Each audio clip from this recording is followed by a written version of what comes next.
கையில் வாங்கினேன் பையில் போடலே காசு போன இடம் தெரியலே.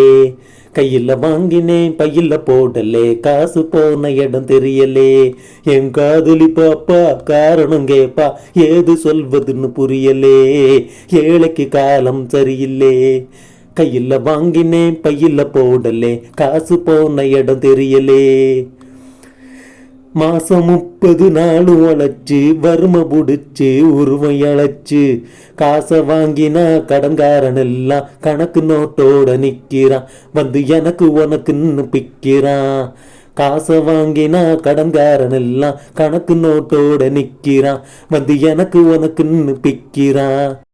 கையில் வாங்கினேன் பையில் போடலே காசு போன இடம் தெரியலே.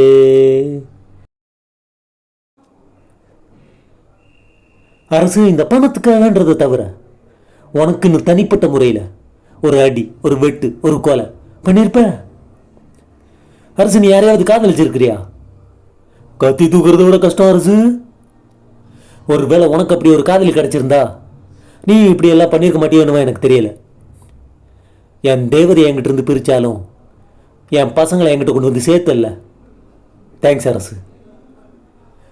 சாவறதுக்குள்ள அப்படி ஒரு 4 பேரையாவது சம்பாரி அரசு. ஆனால் அது அவ்வளோ ஈஸி இல்லை. தன்னை நேசிக்கிற ஒரு கூட்டம் சேர்றது எவ்வளோ கஷ்டம்னு எனக்கு தான் தெரியும். அரசு கடைசியாக ஒன்று சொல்கிறேன். இனி எந்த காதலனோடையும் எந்த காதலோடையும் விளையாடாத. ஏன்னா எல்லாரும் திருமலையாக இருக்க மாட்டானுங்க. வர்றேன். இந்த நிலைமையிலையும் எப்படி உன்னால சிரிக்க முடியுது?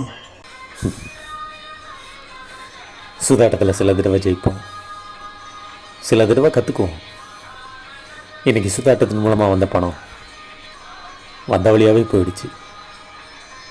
இந்த மாதிரி ஒரு நிலைமை வரும்னு எங்கள் அப்பா எப்போவோ சொன்னார் சார். அழுது புலம்புறதை விட சிரிச்சிட்டே விலகிறது நல்லது. Thank you sir. அண்ணே அண்ணே, கஷ்டத்தை பத்தி நீங்க என்ன நினைக்கிறீங்கண்ணே?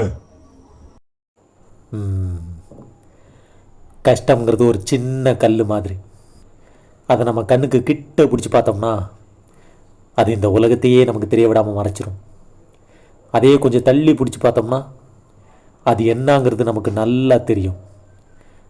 அதை தூக்கி நம்ம காலுக்கு கீழே எரிஞ்சிட்டோம்னா அப்படி ஒன்று இருக்கிறதா நாம் நினைக்கவே போகிறதில்ல.